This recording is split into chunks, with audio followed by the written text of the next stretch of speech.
it's a little bit nerve-wracking because water's getting right up to that walk-through transom, so we've probably got a couple of tonne of water in here now. I guess the risk is that the vessel overturns and that individuals will get stuck underneath the hull. Yeah, worst case it capsizes, then it tips over and we abandon ship. She'll have to swim and won't be too happy.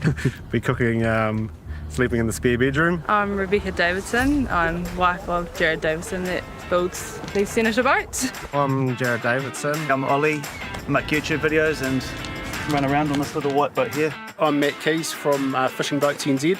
Red. I'm a builder out in Raglan. I'm Grant and I'm the owner of Senator Boats.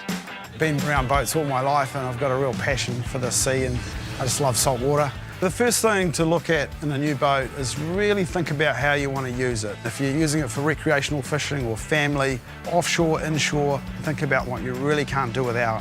Don't get caught up with too much of the bling. How sturdy is it? How safe is it?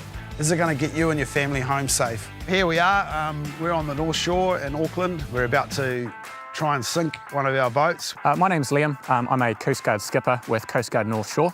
Today we're doing a flood test of a Senator 620. Coast Guard's role here today is to act as a safety vessel, primarily focusing on the people involved, making sure that we're safe as we're doing the test, and also ensuring that the scene is generally kept safe. We're loading up a 620, which is behind me here, with 6 people, maximum weight, and fully loaded. Coast Guard are going to tow us out to a depth of about 2 or 3 metres. They're going to actually help us pump water into the boat, which kind of sounds weird, right? We're going to pump water into the boat and see how the boat performs. If everyone finishes with a smile on their dial, we'll be pretty happy.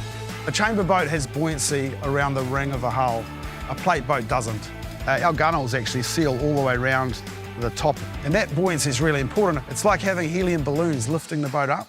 You've actually got buoyancy above the waterline. So if the boat's got water inside or you're just taking a big wave over the back, you've got much more chance of floating. If the centre of buoyancy is below the centre of gravity, then you've got much greater chance of sinking or capsizing. So this boat behind me has almost 2,000 litres of sealed buoyancy. It's got unbelievable, unparalleled buoyancy. If you look at our range right from 400 all the way through to our 860, we're just using the same thinking all the way around. We're known as big trailer boats that can get you home. So the buoyancy and then the ride and a well-balanced, stable hull, those things all combine to give you the confidence that you can get home safe. Safety at sea is just not negotiable. Well, we've reached probably the balancing point where the water's kind of running in and out of the boat, but there's quite a bit of freeboard still. So I think we're floating pretty well, actually. The boat dropped about 30, 40 centimetres, pretty well submerged. Yeah, it's actually just blown away just how much water was in there. She's like 2 tonnes or something over. It did feel a little bit uneasy when we started pumping more and more water in and then having the walk-through transom out and having that whole boat like full of water like a swimming pool. Once you're kind of used to that, you realise actually this thing's not going anywhere. It was just rock solid. It was pretty remarkable, really. We successfully put on over 2,000 litres of water and successfully pumped that back out of the vessel again. I totally feel comfortable on the Raglan bar and the Senator. Boat stayed upright, so everyone was happy. Won't be sleeping in the spare bedroom. Pretty much passed the test, I think.